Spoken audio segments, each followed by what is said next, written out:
conventional medicine that said there was nothing they could do for me. I tried all the medications, a ton of holistic options or alternative medicine treatments, Chinese medicine, Reiki, hypnosis, acupuncture, chiropractic, the list really goes on.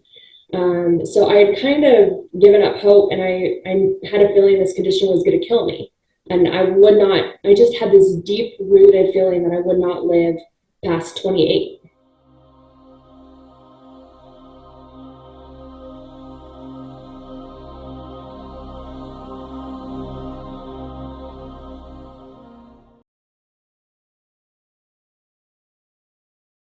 So thank you so much for joining me. I'm very excited to hear your story because, and I know you know Betsy, but yeah, everybody's got their own story to tell, and obviously they come from a different perspective and different backgrounds. So if you could just maybe start with who are you and where are you at now and what actually happened to bring you to this point?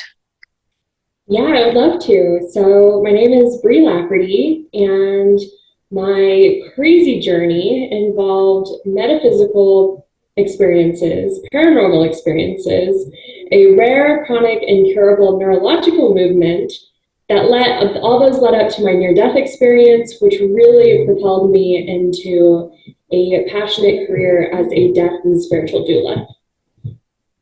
Yeah. So I know you mentioned that this was an incurable disease that you couldn't recover from, and you now are recovered. So just let's backtrack a little bit. What was the disease and how did it affect your life?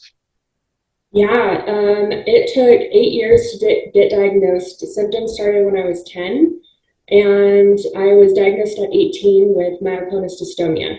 And that is a rare, incurable neurological movement disorder.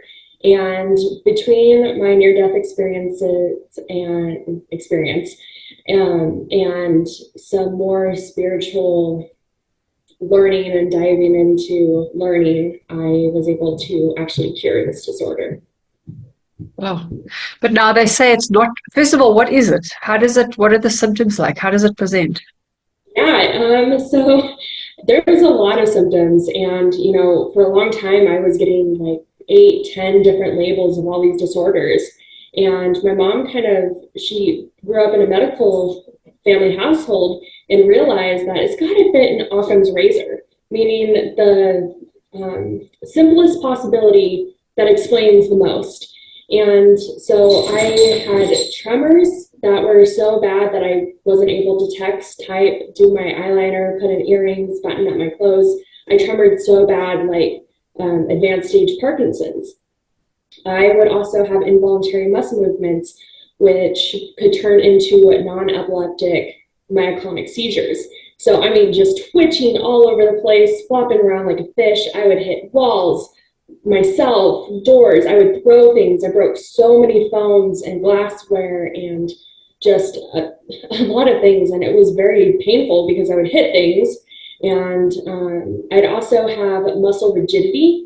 And that would be generalized. So in my shoulders and my back, it was as hard as a board.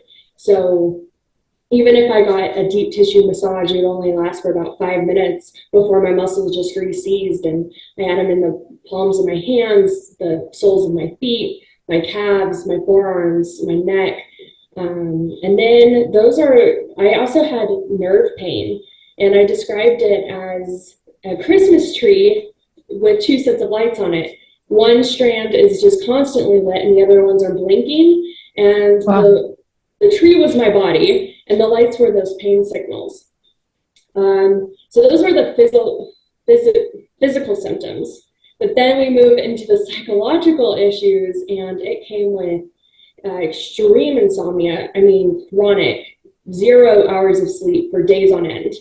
Anxiety. My heart felt like it was going to race out of my chest, and just it beat so fast that I thought it would just run on out of there.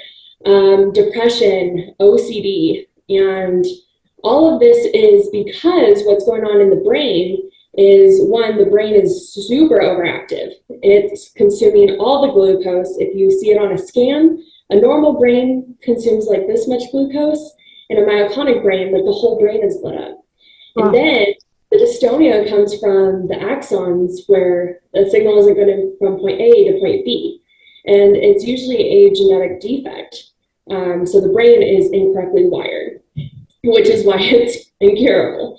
You can't just go rewire a brain. Well, that's what conventional medicine says, at least. Yeah, absolutely.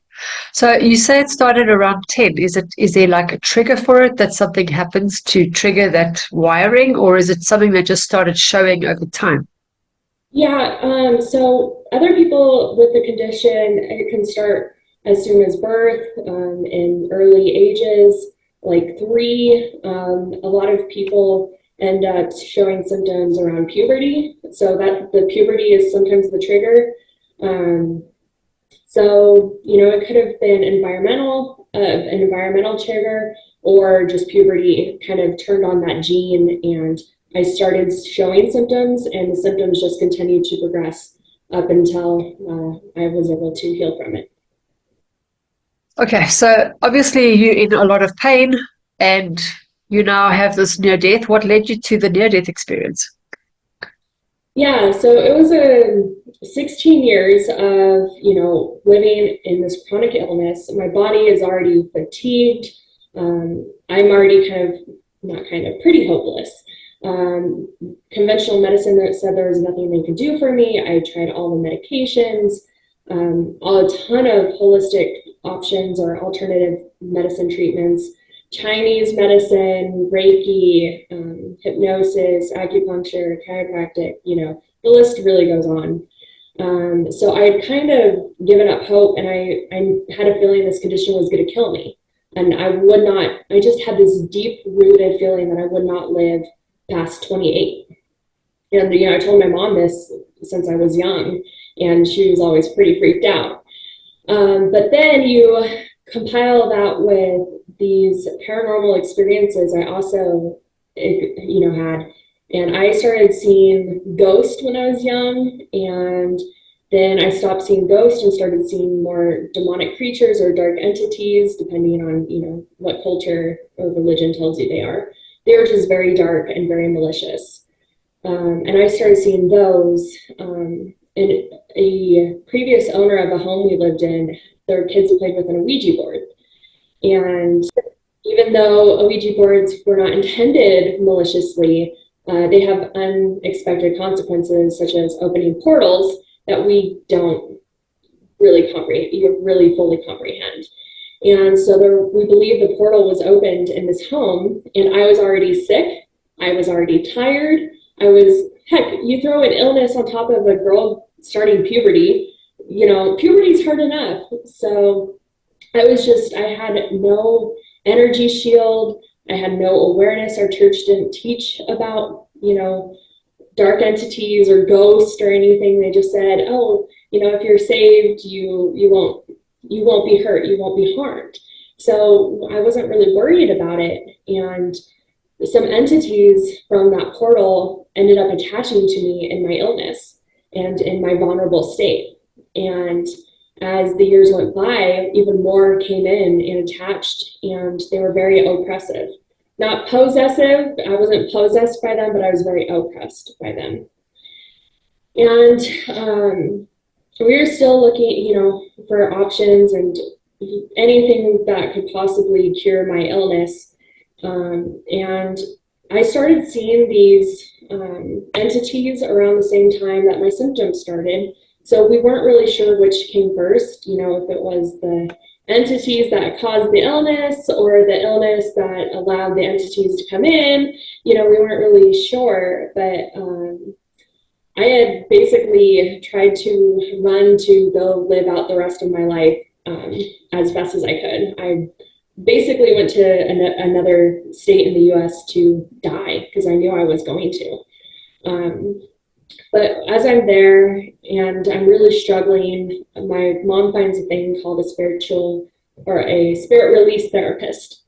And they are practitioners that are well versed in how to release these spirits who have attached to, vulnerable people or people in general. And she found that sometimes these entities can cause these rare, incurable, crazy illnesses, and why not try it? Other people who had kind of unexplainable, untreatable illnesses have been miraculously cured through spirit release therapy. So we tried it. We were warned that I could get a little sick, flu-like symptoms. Only, gosh, 6 years later do I understand why. It's a movement of energy, and we're energetic beings, so you change energy drastically and you can have physical symptoms. But I didn't understand that then. And the energies that had been attached were very powerful, very dark, and very angry. They did not want to go. So I ended up getting very sick. So I'm already sick with this illness. I'm a chronic insomniac who's fatigued from not sleeping. I'm now being harassed by these entities that are attached, because the more she worked at releasing them, the more angry and vicious they got, and they started attacking me. And so you know that on there. And this was going on for 3 weeks, and I became so flu-like sick that I knew it was because of this therapy, so I wasn't going to go to the doctors. Doctors never helped me anyway. So I was just like, well, I'll get through it. Like, I've gotten through everything. And for about 72 hours, my mom had been on the phone with me praying and trying to pray some relief to come my way. And just, it was getting more and more hellacious. So 2 in the morning on April 27th, 2017, I told my mom I was going to hang up to try to get some sleep. She is a wonderful, wonderful mother. I said that because I knew if I said, you need to get some sleep, she wouldn't sleep. I knew I wasn't going to, but I told her that, so maybe she could get some sleep. And when we hung up the phone, I was so exhausted. And in this state of exhaustion, I cried out. I cried out with everything. I gave up. I realized I couldn't do it anymore, and I couldn't fight this fight. And at the time, I was kind of thinking this demonic fight, but I think my soul knew I couldn't do the whole fight anymore. I could no longer do the illness. I couldn't do the paranormal craziness that I've been experiencing, and I just couldn't take it anymore. And at this point, I cried out, and I didn't know who God was. He never answered my prayers before, but I said, I can't do this anymore. It's in your hands. I didn't know who I was talking to when I called out, because I always believed there was something out there, but I wasn't sure what it was. So I called out and I just said, I'm done. I can't do it. And in that instant, as soon as those thoughts came over me, and I meant it with every single part of me, my soul, my heart, my mind, my body, there was a silence and a peace that just came over me. It was, these things had been ripped away from me, and there was silence, and it was like 1,000 stadiums had all been shushed, and people being whipped, the people being me. All the whippers were halted, and these 100-ton boulders had been lifted.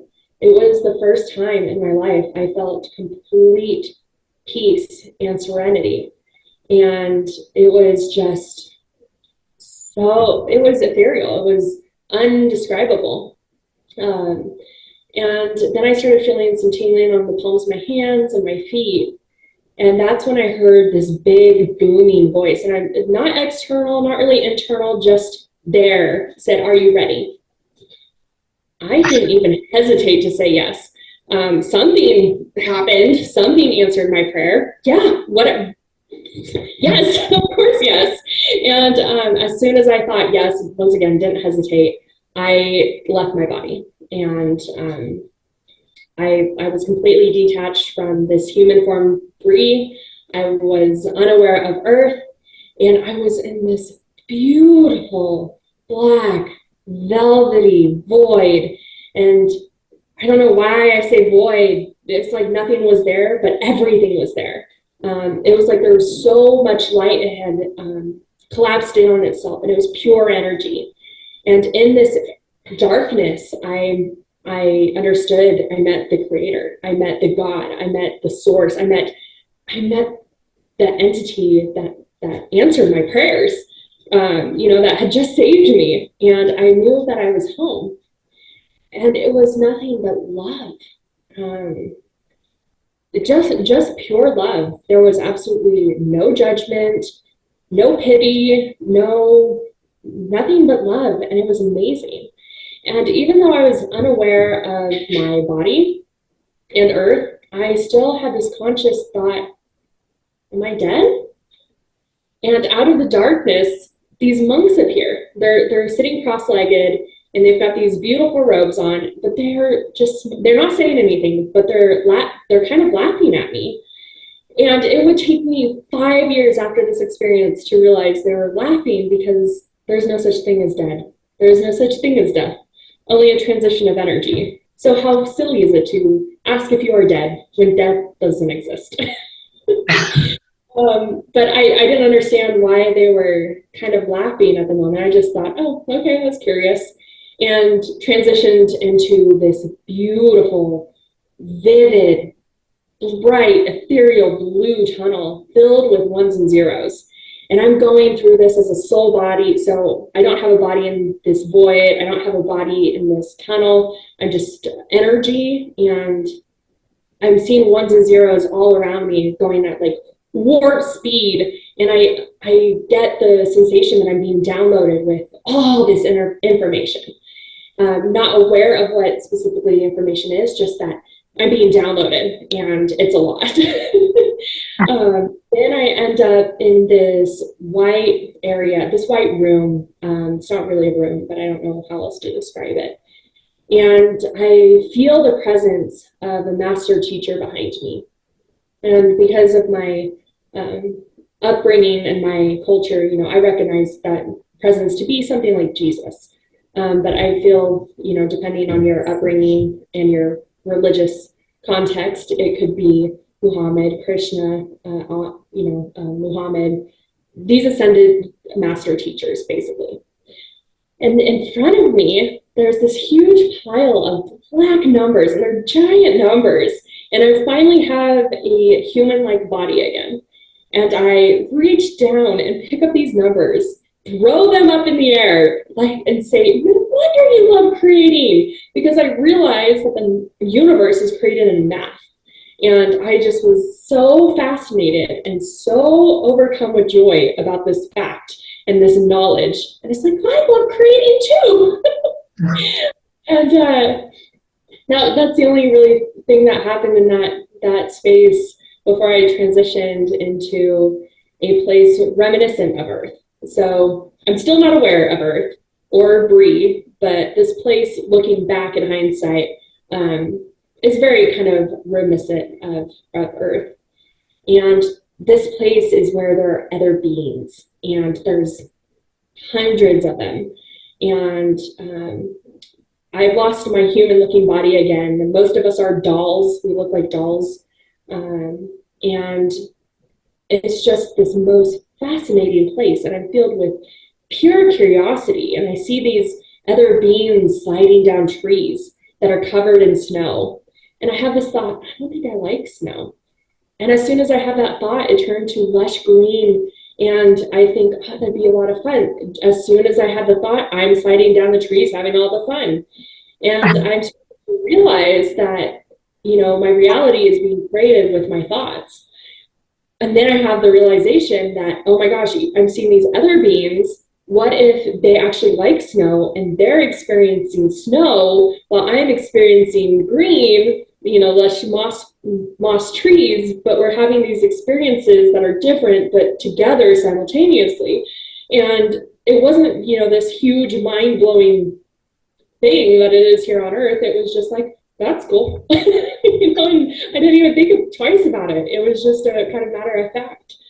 And I mentioned that they're beings because I didn't know if they had ever lived a human experience. I didn't know where their souls had been, where they were going, where they had come from. I understand it to be this kind of holding place.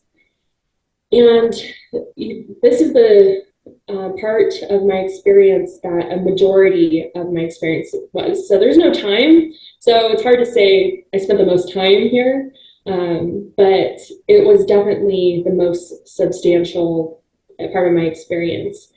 And the thought creation was just absolutely instantaneous. There was a part where I was a snowman. Yes, I know the irony because I just mentioned I didn't like snow. You know, the universe has a quirky sense of humor, but I was a snowman for a portion of this experience, and I saw these other beings working on a machine with a huge flame coming out the end of it. And I just had the thought, what happens if I get too close? Will I melt? Well, as soon as you have the thought, it happens, and I'm close and I melted. And I'm just a puddle of eyes, and I have the thought, I wonder if anyone will put me back together. Of course, as soon as I had a thought, they put me back together. There's other times when I was interacting with these beings. We were kind of harmoniously stocking shelves of the store. And then on the other side of the storefront, there's this huge stage. And we all end up on the stage dancing as if we had choreographed for millennia. No one said a word. I never heard a thought. It just happened. We moved in unity. So all of these thoughts and all these interactions with these beings, I never heard anyone saying anything, whether verbally or telepathically. But things just happened, and we were just one. And it was very, I guess, just oneness. It was really, really interesting. The last notable part of this area, I was a robot, and I was trying to learn to fly and absolutely terrible at it, and ended up hitting a pole and severing my arm. There was no pain, there was no fear, you know, there was nothing, you know, no negative emotions. It was just like, oh, I wonder what's going to happen. And then I see it grow back, like reattach itself with ones and zeros. And I was just, once again, fascinated and overcome with joy and curiosity. So this, you know, this experience, this part of my experience was just, you know, really about thought creation and oneness and just curiosity and joy. And at the end of this place reminiscent of Earth, there was a barbed wire fence, and all the beings started to kind of gather along this fence, and there was an opening. You can't see, I couldn't see behind the fence. It was all blurry. But I knew I couldn't follow the beings that had gone through the opening to cross this barrier. I didn't have a choice. I didn't know what was beyond there. I knew I couldn't go. And that kind of transitions into the last part of my experience where I'm in this dark room, this black room. And there are these 7 powerful beings behind me. I don't know who they are. They're more powerful than the master ascended teacher I met in the white room, but not as powerful as the creator that I met in the void. You know, it's somewhere in between. And I don't see them. I just feel them behind me. And in front of me, there's this golden scroll, and it's unraveled, and there's a quill starting to write in beautiful, kind of floating, golden, sparkly script. And I just get so excited, and my ego comes back and, you know, realizes this is incredible information that is so overwhelming that no human should be seeing this. And that's the time my ego decided to come back and say, you're showing this to a human. I didn't even know I was a human, and my ego came back and ruined it all. It instantly rolled up, and I was snapped back into my body at that moment. Wow. That experience is so powerful. I actually could feel myself tearing up a little bit in the beginning because the emotion's there. It's raw, you know. So I know that there is kind of like a holding area, and I've heard that there are portals that if it's not your time and you're not ready, that you can't go through that, and you kind of just know it. There is an awareness. Do you think that scroll was like your life review kind of a thing, that was what you were looking at? So, beats me all the time. Every time I think about the story and the scroll, it's like, what was on there? Ego not come, it would be so amazing. So I still don't know to this day what was on that scroll or what the meaning was or why it was so powerful and why my ego decided like it was so amazing that it had to come and boast about it. I'm still not sure. Maybe it's still meant to be written, and that is why. Well, and different aspects of my experience have come to fruition over the last 7 years.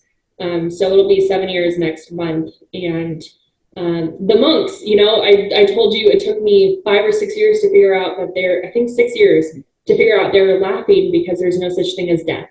That took me 6 years.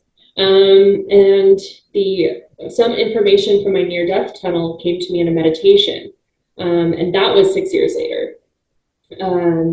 The whole thought creation, that was, about 6.5 years later, that I understood how relevant it is to this reality, this life, how powerful our thoughts and our language really is. So things are slowly unveiling itself as time goes on. So I'm sure more information from the tunnel will come apparent, and some more experiences from that place reminiscent of Earth. And I really hope I get to see what's on that scroll. Also want to know.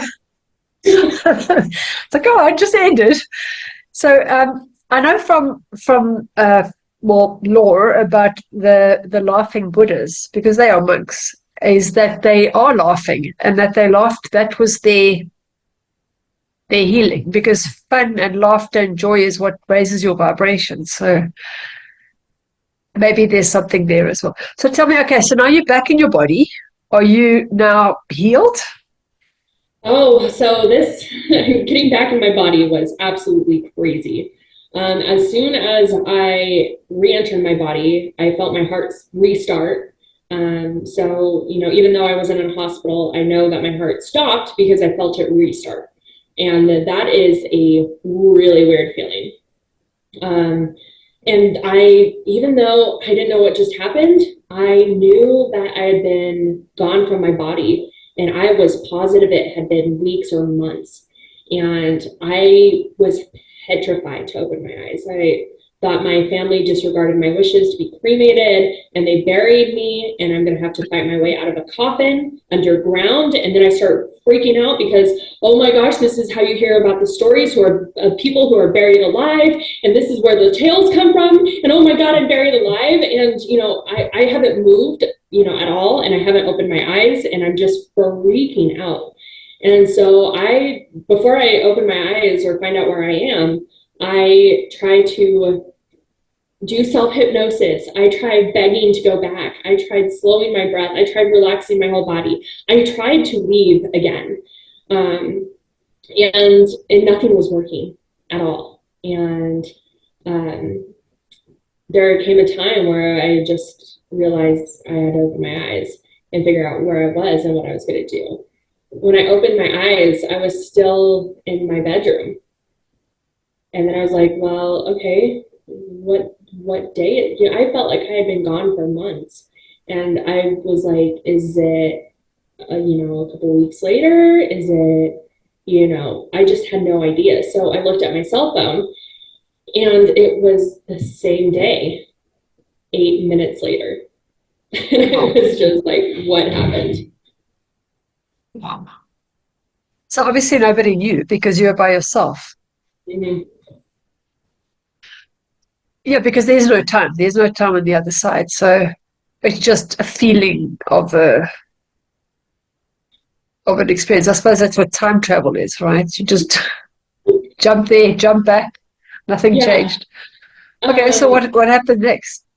Yeah, so that was the first re-entering my body craziness. And then my mom had flown down because she knew I was really sick. My mom and dad had come down. They knew I was in trouble. My dad heard from God, which has never happened before, and God told him I was under a demonic attack. And they flew down to see me, and I shared with my mom about this experience. And I knew nothing about, near-death experiences or spiritually transformative experiences, really out of bodies. I knew a little bit about, people who had died for, whatever reason. And my great grandma had 3 near-death experiences. But the only thing I ever knew about that was she came back saying, watch your words, and we're not meant to know everything. Okay, that's not Okay, helpful, but to a young, and I never knew my great grandma. So, these had just been brief stories. She never shared, she never went in depth. I mostly heard about the ramifications that happened in her life because of them, not her actual experiences. So I told my mom, and my mom had known, she'd done research on these different types of experiences and was very familiar with some different near-deathers and their stories. She's a huge researcher, has always been. Her mom got her interested into the spiritual metaphysical world. But she stayed pretty quiet because she didn't want to get in trouble with the church. So she was always pretty quiet about all of this. But she early on helped me understand that when I saw auras, that there were gifts, and she tried to understand what I was seeing with these entities and ghosts. And my sister saw them too. My sister and I never told each other, but we both told her. So she was in the background trying to figure out what was going on with her kids. And so she suggested, she's like, I think you had a near-death experience. And I was just like, no, that's not what happened. Even though twice in my experience, I realized I had died. And, that would take years later to realize as well that my consciousness knew what had happened. But then I came back with even more gifts. I came back with medical intuition, and I could feel what was wrong with somebody. I felt it very real in my own body. If we went past a car accident, I could tell where the person was injured or if they had survived the accident. If they had whiplash, if they had seatbelt, issues. And, it was very overwhelming. My dad has a bad knee. I could feel his knee. Just the list goes on. You have a pain, I could feel it. I could hear plants. Like I could hear their feelings. And that's crazy, right? And so, all of this was super overwhelming. I started hearing people's thoughts, and that was a whole new scary thing. And it was just very overwhelming. I was confused by the density of this place. Walls really freaked me out. I was constantly touching walls because I didn't understand their solidity. I felt like I'd been stuffed into a sausage casing. So the first year was incredibly difficult, and I actually tried to take extreme measures to get back to this place. I tried to commit suicide to go back home because it was so difficult. So because I'm in this whole realm of survival, I didn't realize I didn't have symptoms of Myoclonis Dystonia. Wow. I was in a whole other world of confusion and just didn't even realize until my attempt was unsuccessful and I realized I needed to be here. And that attempt actually left me with a traumatic brain injury that I had to recover from for another 6 months. And only after all of that craziness did I understand, oh my gosh, I don't have any symptoms, which was a daily, second, every minute kind of phenomenon. That's how much confusion I was in, though, after this experience. Was I didn't even realize I didn't have these pains. And again, I had other people's pains. So, I finally was like, well, maybe something happened. I'll explore this near-death experience that my mom said I had. And I went to an IANS conference a year later, the International Association for Near-Death Studies. And it was great. I heard all these amazing stories, met amazing people, but no one had my story. I didn't feel like that's what happened. I know for a fact that, I had this experience. And especially with all the hellacious things and experiencing the demons and being exhausted and dying alone, I felt like this, they weren't my people either. I felt alone. So I did one more thing to try to kind of understand what was going on. And so I tried one more thing. I thought, maybe talking about it would help. So I went and I was interviewed on Jeff Marr's podcast.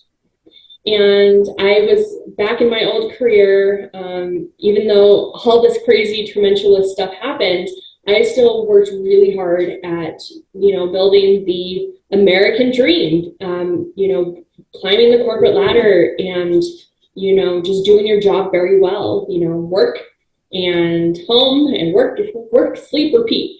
So I did that throughout this whole thing. And I was back there at the time, but Jeff Marra was still pretty small at this point. And so I thought it was safe that, my coworkers wouldn't know. I hid my illness. I hid my experience. I thought it was a safe place. So knowing about Anita Morjani and some other people who had miraculous healings from near-death experience, I went on excited to share that my experience had cured my incurable disorder. And about 6 months later, it came back. And it came back with a vengeance.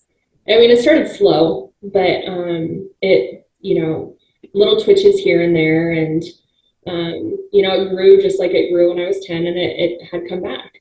And by 2020, it was pretty hellacious again. I was having a lot of dystonia, a lot of the myoclonic, episodes I would have to hide from my coworkers. And, I hid it from the world. And then COVID hit and the world got shut down. I became very isolated, and, all the layoffs happened, and I ended up not being able to do much. Like, I was really tremoring and really starting to be unable to carry on a life, an independent life. So I gradually moved back in with my parents, and I just continued to go downhill. I tried to work, tried to keep working. I tried to have relationships.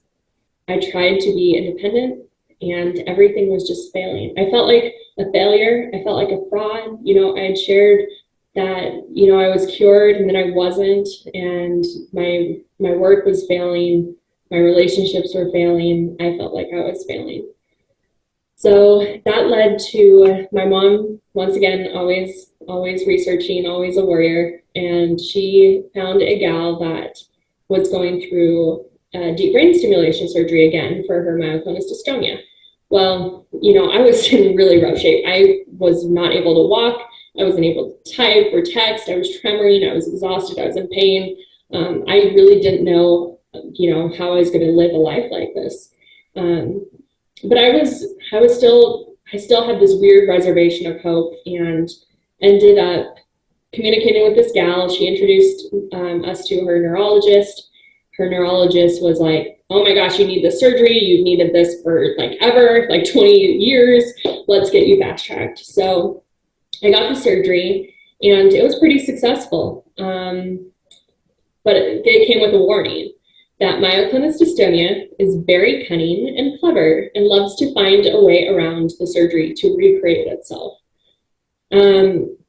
So only a year after the surgery, I needed to go back and have this emergency appointment with my neurologist.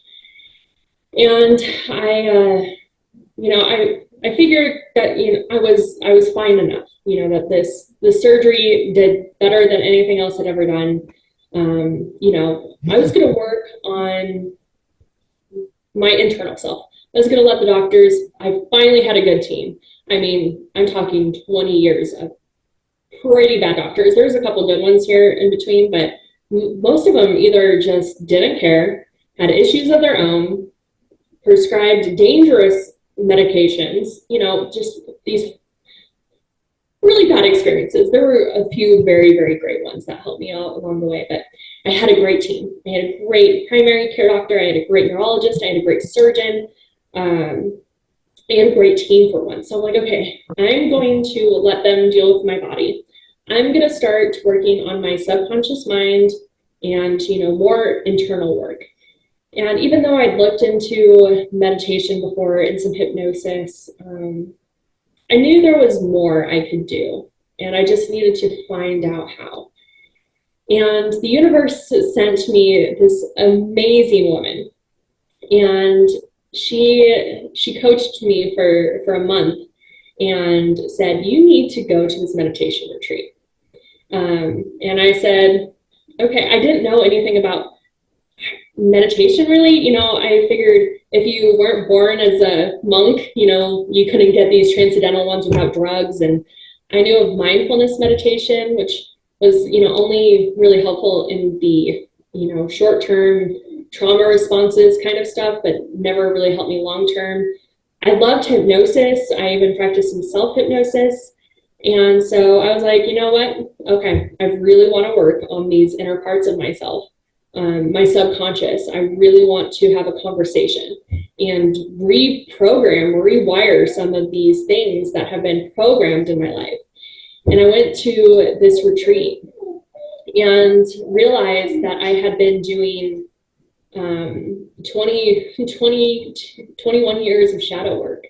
So I was constantly addressing, because we thought, maybe it was trauma that brought on my myoclonis dystonia. Maybe it was, something. So we're always doing things. I saw tons of psychiatrists, psychologists, did EMDR, always attacking traumas and emotions. And I had a great hypnotist that taught me NLP when I was a teenager. So all of these things, the language, the tackling the traumas, the emotions, changing your thoughts, your feelings, your actions. I had been doing this already without knowing really what it was, that it was shadow work or the dark night of the soul. But because I had been doing all of this, only 2 weeks into learning this new type of meditation, and I was at this meditation retreat, and all of this, on the second day, all of a sudden I get back into the void. And it is amazing. I had the language to get back to the place that was reminiscent of my near-death experience. Oh my gosh, everything is here. All possibility is all energy. And it was just absolutely incredible. I had no idea that getting back to this place was possible without, committing suicide. So I was ecstatic, and parts of my near-death tunnel came, and I saw it go through my heart and into my brain and start rewiring and changing things. And then at this meditation retreat, I got more language and more understanding that healing is possible for anyone. And I heard, all these history of miraculous healings, people who had healed from these types of meditation retreats, people from ALS, MS, blindness, deafness, cancer. The one that really piqued my interest was Parkinson's, because myoclonis dystonia is so similar and related. Yeah. And even the brain, it's very close. That's why the surgery I had was originally invented for Parkinson's patients. So that piqued my interest, and everything started making sense when I was a kid.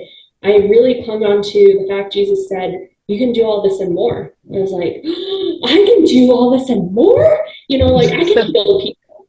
I can move, I can change objects, I can change matter. And so all of the language of my life just blew up, and all my experiences, all these practices and holistic modalities that we had reached out to, it all started making sense. And I understood why my condition came back. And it's because I didn't know that I could get back. I didn't know I could go into a realm of infinite possibilities. I didn't know I had to change. I went back into my old identity, my old thoughts, my old feelings, my old actions. And in my old identity lay my old condition. And our body is, so programmed, it loves to run on default. And I had 20 some years of my body running on this program. And so because I went back to running on basically the same programs, the same illness was created. And it just made a ton of sense. And then, of course, by being able to understand all of these different things that played a huge role into my healing, I understood I also needed to learn how to heal myself so I could help others. I could teach others how to heal themselves, because it is absolutely possible. There are so many conditions, and it's not even through just meditation. There are so many different ways people have these miraculous curings of incurable illnesses, detrimental brain injuries, multiple sclerosis with scarring of the brain they see on scans, and they heal and it's completely gone. I mean, it's just people I know, it's incredible. So my whole experience, every single step of the way, the crazy spiritual stuff I experienced, not understanding, it allowed me to see that there was a world beyond our 3D physical one, which what came into huge play. And then the illness, why it came, why it ended up in a near-death experience, why the illness had to come back, why I had to learn how to heal it. And it all, steps me into my soul's purpose. And really, without any of that, I'd still probably be in construction, struggling. I never gave up. There was a lot of times of hopelessness and frustration and depression, but I never fully gave up. And I said, there's got to be a reason. And I never thought I would actually live to see the reason and be on the other side of the entities and the illness. But luckily, the dark entities never came back after my near-death experience, which is good. I'm glad I don't need to learn more about that experience. Yeah, I was going to ask you about that because one of the other guests that I interviewed, he said when he got to a heaven's door, these dark entities can't go that high. Mm-hmm. That's how he got rid of them, because they cannot get there. They can't vibrate at that frequency, so they're forced to kind of go and find somewhere else. Do you think that's what happened? So another fascinating part of my experience, I'm under this demonic attack, and I've been attached for 16 years, and had pretty hellish experiences here on Earth, and even when I astro traveled, whole nother craziness.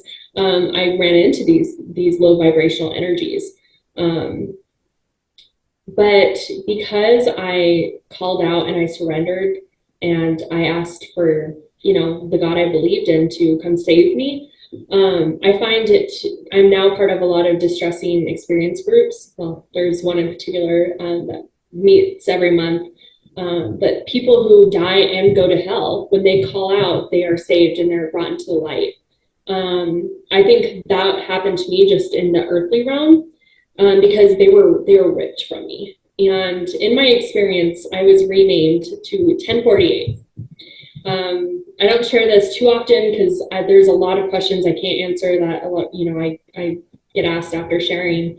But I think a few weeks after I came back and shared with my mom and sister about this experience, I told them, so I was renamed. And, thinking about it doesn't sound too crazy because I was raised with the Bible, and several people in the Bible have been renamed after experiences with God and Jesus. Yeah. So it wasn't too crazy. The crazy part was I was renamed a number. Yeah. And so I didn't understand the importance of it, but my mom, who also loves research and loves just anything she could get her hands and mind onto, she had read and kind of studied a little bit about the geometry of the Bible, or numerology of the Bible, the significance of numbers. And so I don't know how she put it in or how she looked it up, but what she looked up, something, it's some equation, you plug into the gematria craziness. I do not understand it. I should probably study it and figure it out. But she plugged in 1048 and it put her to 2 Samuel 22:18. For he saved me from my strong enemy, from those that hated me, for they were too strong for me. And it just came over us like Oh, a crazy wave of electricity. Like we were all just, yeah, I just got how? goosebumps now. Yeah, I get goosebumps every time I talk about it. It was exactly what happened. I was saved from an enemy that hated me and that was too strong for me. And how do you pull out that one verse in the whole freaking book out of 1048? That's definitely, I was saved, I was rescued. But since then, I no longer fear them because now I do vibrate on a much higher level. I know I won't encounter them in my meditations because I go there out of love and gratitude. Where when I was astral traveling, I was still vibrating low. I was depressed. I was sick. I was hurting. I didn't want to. So I ended up in these dimensions with these dark entities. So they attached because I was already vibrating low. The whole, I think the illness started first and then the entities attached to that. And that's why I got attached. My sister didn't. My sister wasn't sick. We lived in the same house. We had the same experiences. We had the same family, the same upbringing. We're less than 2 years apart. She wasn't sick, and I was. And that was a huge difference. Yeah. Well, they say you get holes in your aura, so they're able to be vulnerable so they can get in. And of course, Yeah. they're feeding off you. Why would they let go? I mean, Yeah. Gosh, I was a great person to feed off of. I had anxiety, depression, pain, OCD from my illness, and then they could exasperate it by, having apparitions and plaguing my nightmares. And there was no escape for me. So I was the perfect person. And then, of course, I'm super determined, super stubborn. So I fought like hell to keep surviving. I was the perfect host. I was like yeah. unlimited food. Yeah. So, okay. So now you say you're a death doula. So how did that come about? Because obviously you quit your old job because you can't keep playing out that same program, right? Yep. Yeah, I finally 6 months after brain surgery. Yeah, I was still having a hard time, and I mean, heck, it was brain surgery. Trying to recover from that and trying to figure out what to do next. And my my loving parents, after I got a wonderful job offer, it was going to be a lot of work, a new company, and well, an old company with new branch. I was going to be very responsible. It was going to be very stressful. And they said, why don't you turn it down and you come stay with us and heal? You've never taken time for yourself to heal, which I haven't. Like I said, I always push. I am always determined. I'm always go, go, go. It is both a huge blessing and a huge curse. I'm very proud of that fact, but it has huge repercussions. So I understood the gravity of the situation and I said goodbye to that job. And saying goodbye to that offer, I knew I was saying goodbye to my career, but I didn't know what the heck I was going to do. Something that helped me kind of process my experience was to volunteer at hospice. So 2 years after my experience, or even one, it was shortly after, I was so drawn to volunteer for hospice. And I think Kathy McDaniel said it the best. I only recently heard her say this, but it's selfish. We want to be close to that experience again. I knew I was so excited for where they're going.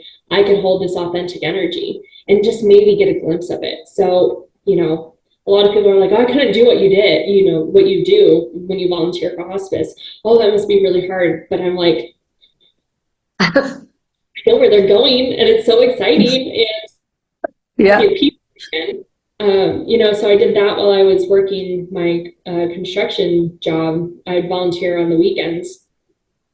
And I did that for about 2 years and absolutely loved it. But then I got a job offer in another state here in the US, and um, started working that. And right when I was looking into possibly finding another place to volunteer in this new location, COVID hit and shut the world down. No more Yeah. volunteer. So, I kind of let that go and didn't realize how big that would come into play later on. So a few months after, I let go of my corporate career, I'm getting antsy. I'm supposed to take a year off to recover and, maybe find what I want to do. Well, a year is more like 3 months in my life. So I started looking into all the things that touched my heart. So I love to cook. I, tried being a private chef. I tried catering. I, tried working some events because I love people. I love social interaction. I love the hubbub of events. I tried house and dog sitting, for people who wanted someone to watch their dog in their own home, and I thought that would be really cool. But I was also looking into. I found a thing called a death doula, and when I started looking into it, I realized it was so much more than hospice. There were so many different avenues and so many places I could take it. So there's no regulation, at least in the US, for becoming a death doula right now. It's not a regulated field, but I thought, it'd be nice to get a certification anyway and have a little, more in-depth training and knowledge of it. So I took a course, beautifully written, got certified as a death doula, and launched, a little death doula business. And the places it has taken me, oh my gosh, I never would have expected. I really expected, I'd be privately hired to help people transitioning, in that last stages of their life. But it's ended up being so much more. I have been able to help couples plan for, accidents and help them have that conversation about what they want, if they're incapacitated. Do they want to life support? Do they want life sustaining measures? How long do they want it? Why? Have these conversations that sometimes couples just don't have until it's too late, and then they can't have them, and then their loved ones are struggling. So these advanced directives. And then I've had quite a few clients that really are struggling because there's a disconnect in their family. We all have family relationship issues. It's part of the human experience. But trying to deal with that, and, they really want their grandkids to know who they were. They don't want their spirit or their willpower and their knowledge just to fade out of existence with them. So I've helped them create legacy projects. I've been asked to accompany clients on bucket list trips. So I knew that I would love to help them plan bucket list trips, but I didn't imagine I'd be asked to accompany them as, support and as a death doula, as a confidant, So I got to go on my first ever bucket list trip, and not only was my client so elated with the whole experience, but her family was appreciative. Their family didn't have the time, the energy, the resources to be able to she's, almost 90. They didn't have all the things they needed to be able to do this for her, where I could. And that was such an incredible, honoring moment. Of course, I get the typical death doula request, helping planning living funerals. I'm also an ordained minister, so I can lead funerals, whether they're living or post-death funerals, memorials. And of course, if, someone's in the hospital, I have a to-go bag packed, and I am there. I am there as long as you need me. Whether that's, if you call me or someone calls me and says, hey, this might be the end, I'm there. And if it turns out to be the end, I'm there. If it turns out to be, something else, I only leave when it's appropriate. So when they're calm, they understand next steps in transitions and stuff. I've been asked to help move people from nursing homes that have closed down. Gosh, just the extent of all these things I get to do for people where there's not a lot of resources in this industry. And then adding on the fact I now know how to teach people how to heal themselves. Now I'm not just a death doula, I'm a death and spiritual doula. So whether you're, transitioning out of this life or you want to prepare for that, I can help you there. Or if you still have a lot of life to live and you're suffering from a chronic illness, I can teach you the ways that you can break free of it. So it is the most amazing thing to finally be living my soul's purpose. I just saw a quote that you will never settle into something you weren't meant to. So my corporate career, my all these other things that I've tried, I wasn't meant to settle in it, or I never settled in it because I wasn't meant to. And it is just so peaceful and exciting to know that I'm just in the flow with what my soul really wanted for me the whole time. Yeah, it's your purpose when you say, I get to do this, not I have to do this. Yes. And gosh, all the things I get to do, it's so rewarding. And when I first left the corporate job career I had, I was really upset. I thought I had made a huge mistake. What was I doing? Where was I going? What was all this about? So I still didn't know much about meditation. So I did my own little self-hypnosis / exhaustion kind of got into this other realm where I was still very much physically here, but also in the place of answers. And I asked, what am I doing? And there was a lot of different things that happened in that space, but the biggest thing I was told was it was time to stop feeding my ego and start feeding my soul. And I realized my profession in the construction industry, I fed my ego. It felt great. I was very good at my job. I could crank out amazing proposals quickly, efficiently, and successfully, winning projects. But that did nothing for my soul. And here it's like, my ego takes a back seat and my soul is so fulfilled. Yeah. Well, I guess there's no more corporate for you. And sometimes, the thoughts will come like, oh, it'd be so easy to make, that money I was making, I could find a job real fast.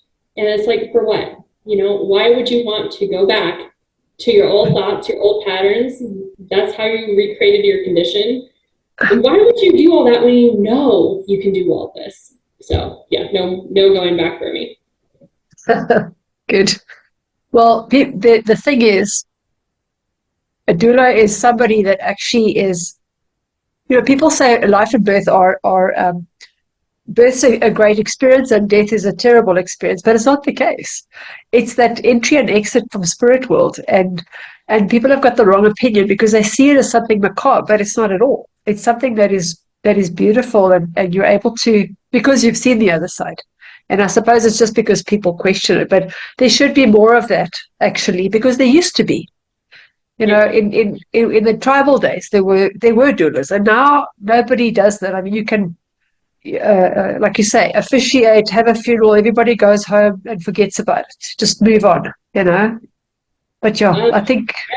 Yeah, I actually built a course really about the whole life and death and different cultures and religions and the history. And we go through cycles as societies that, we romanticize death, and you see it everywhere. You see it in art and statues and text and cultures and religions and doulas and at-home funerals and at-home death and all this stuff. And then we see it decline and no one wants to talk about it. It's scary, it's taboo, it's pushed under the rug.